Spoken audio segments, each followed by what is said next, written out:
Hi friends, உங்கள் வீட்டில் கீரை சாப்பிடாதவங்க இருக்காங்களா? அப்போ கண்டிப்பாக இன்றைக்கி நம்ம செய்கிற மாதிரி மெத்தடில் கீரையை சமைச்சு கொடுத்து பாருங்கள். ரொம்ப விரும்பி சாப்பிடுவாங்க. அடிக்கடி செஞ்சு கொடுக்க சொல்லியும் கேட்பாங்கங்க.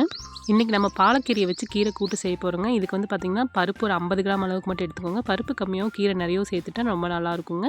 ஒரு பழுத்த தக்காளியும் கொஞ்சமாக புளி, காரத்துக்கு ஏற்ற மாதிரி ஒரு 6-7 பச்சை மிளகாய் எடுத்துக்கலாங்க. அது கூட தேவையான அளவுக்கு தண்ணி விட்டு இது நல்லா கொதிக்க விட்டுக்கலாங்க.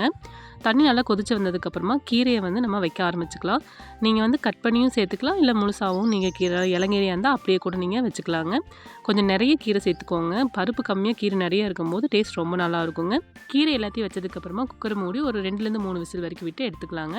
இப்போ வந்து நம்ம தாளிப்பு ரெடி பண்ணிக்கலாம். கீரை வந்து மண் சட்டியில் கடைஞ்சாதாங்க நல்லா கடைப்படும். அதனால் மண் சட்டியில் கொஞ்சமாக தேங்காய் எண்ணெய் விட்டு 1 ஸ்பூன் மல்லியை வந்து இடித்து சேர்த்துக்கிறேன். அப்போ தான் நல்லா கடைப்படுங்க. கூடவே கொஞ்சம் சீரகம், 6-7 பல் பூண்டு வந்து இடித்து சேர்த்துக்கிறேன். அது கூட சின்ன வெங்காயத்தை சேர்த்துட்டு கொஞ்சமாக கருவேப்பிலை சேர்த்து நல்லா வந்து வதக்கி விட்டுக்கலாங்க. வெங்காயம் நல்லா வதங்கி வந்ததுக்கப்புறமா ஸ்டவ் ஆஃப் பண்ணிட்டு தேவையான அளவுக்கு உப்பு சேர்த்துட்டு ஃபஸ்ட்டு இதை வந்து கொஞ்சம் நல்லா கடைஞ்சி விட்டுக்கலாங்க. ஏன்னா அந்த மல்லியில் நல்லா அப்போ தான் கடைப்படும். அதுக்கப்புறமா வந்து நம்ம தண்ணியை வடிச்சிட்டு வேக வச்ச பருப்பு கீரை எல்லாத்தையுமே ஒன்றா சேர்த்துட்டு நல்லா கரைஞ்சி எடுத்தோம் அப்படின்னா சூப்பரான பாலக்கீரை கூட்டு வந்து ரெடி ஆயிடுச்சுங்க. நீங்களும் இதே மாதிரி ட்ரை பண்ணி பார்த்துட்டு எப்படின்னு சொல்லிட்டு கமெண்ட் பண்ணுங்கள். தேங்க்யூ.